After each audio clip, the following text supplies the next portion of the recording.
Hi, my name is Ime Wallen. I am Swedish Malian and I've been living in Ghana, Accra, for 3 years now.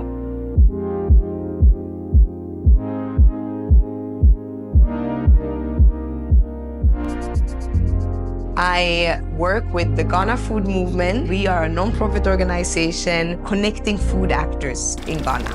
Welcome to my channel. Welcome to the first episode of Ghana My New Home second season. Season 1 is already on this channel. You can watch all the episodes. The second season is more focused on the projects that are happening in Ghana.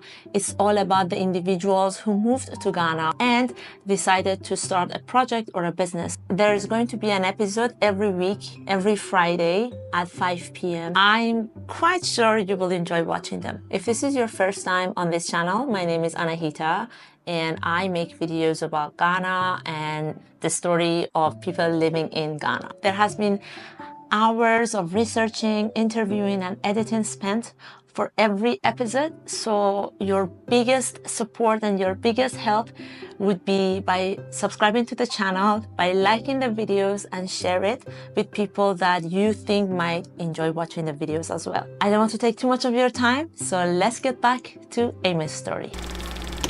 I came to Ghana 5 years ago, 2019, to study an exchange program at Cape Coast University in Global Environmental Studies. The first week I was here, I knew that I wanted to live here and I wanted to be here more because I met so many amazing people and I love the country. Then I met with the Ghana Food Movement and they had opportunities for me and yeah.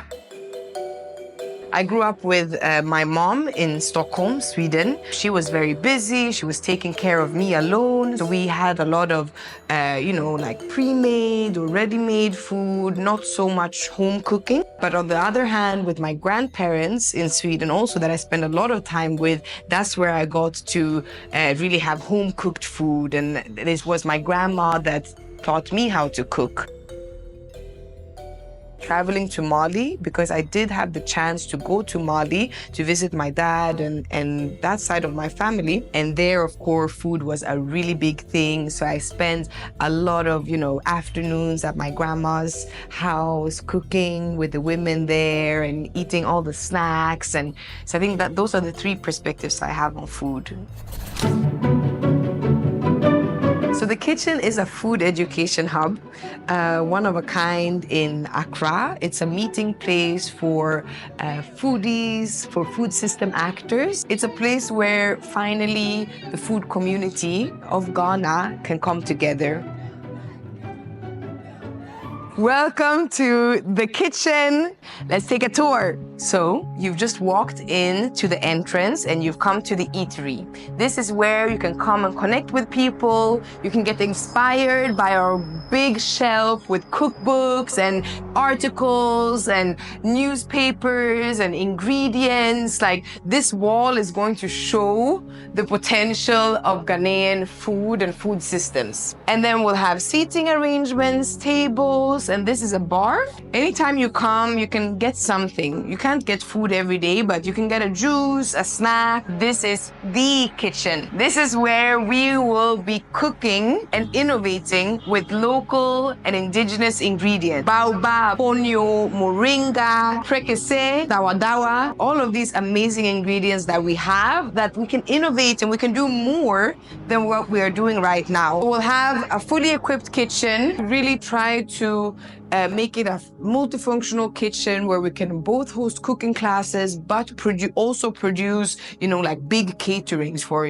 500 people. And here in the courtyard, some of our kitchen equipment has already arrived. So we are just waiting for the doors to be able to move the kitchen equipment in. These are the covers for the gutter that we're going to put outside. We will have a mango tree in the middle. We'll have string lights, and it's going to be a place great for mingle events, for get-togethers. Yeah, anything really. Along the courtyard and here downstairs, we're gonna have urban farm. So we're gonna grow some of the spices and ingredients that we will be using in the kitchen. Come upstairs to the terrace. Here we'll have some nice chilled seatings for people to just come and and hang out, really. We're a members network, so we have members that do different foods, we have members that are restaurants, so we can host them and do pop-up. We did a little sneaky pre-event actually, and that's why this bar is here now. Then we come into the conference room. This is also can be used for many different things. We can have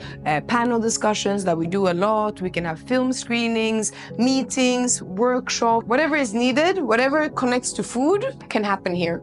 This is our office. This is where the management team will be, taking meetings, working hard on all the different projects and events that we have going on. That's it. This is our home, but it's also the home for the whole food community in Ghana.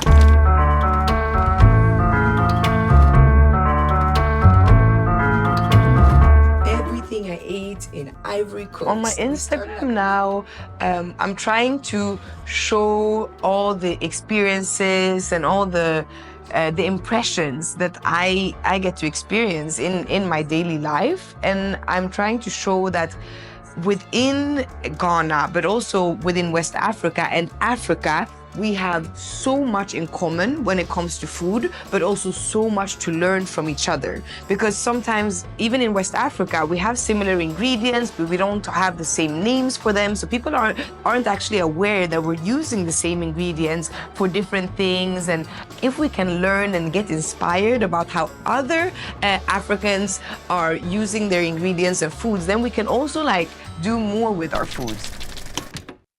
Ghana is a great place for those who can afford it. There's a lot of gaps between people here. And I think for me, it's hard to navigate sometimes. Working with Ghana Food Movement and getting to work with young people, working with chefs and trying to do something positive in that sense, because actually what we're doing is bigger than food. It is for Ghana's economic development, because we need to be producing our own food, supporting our own farmers, and that's the foundation of building a country. Instead of relying on all of these imports and putting all of our money outwards, we need to protect ourselves. And that is what the independence thinkers like Nkrumah and Sankara those were the ideals that they have. I think that has been a challenge. And just the state of the country right now, it is quite difficult for most people. And, if it's not difficult, it's because you have some type of privilege. We're at the Natural Food Joint in Larteh, and we're having fonio pizza. Try to think about where your food comes from and who has grown the food and who is getting the money that you're putting into your food.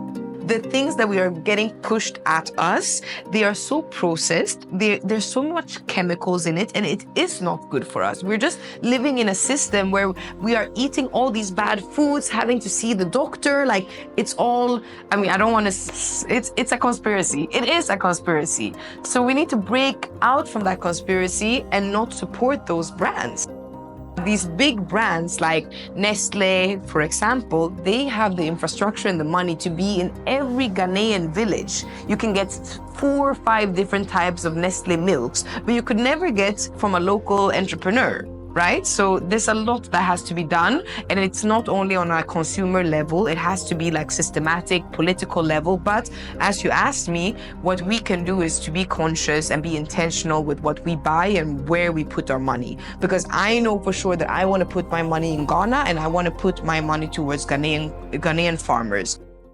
So if someone wanted to come to Ghana and do a project or something, I think it's really important to really spend time here first and really get to know the place. A lot of people have good intentions, but it's always important to look at okay, what are the actual needs and what are the things already going on. Sometimes people come to places with ideas, kind of this self-fulfillment, oh, I want to do this. But what if there's already a project doing something similar that you can support, It doesn't always have to be oh, I need to go and build this so that it's my name on it and I want to be on the front, because a lot of exciting things are happening. So I would say, one, come and get to know the place first, whatever you want to do. And second, what are the things going on the ground already? Because there's a lot going on, and how can you support? I want to invite you all to come to the kitchen once we open. We're opening end of November. And for other people around the world, we're really interested to connect with similar projects, to exchange, to see how we can, do things together. Of course, we're also looking for partners for the training part. So we want to be able to train as many young people in these food-related skills. So if anyone is interested in that, we are really happy. But also if you're in Ghana and you just want a food experience, we are also here for that. So come to the hub, let us host you. Let us show you what we can do with these local ingredients, because we're going to blow your mind.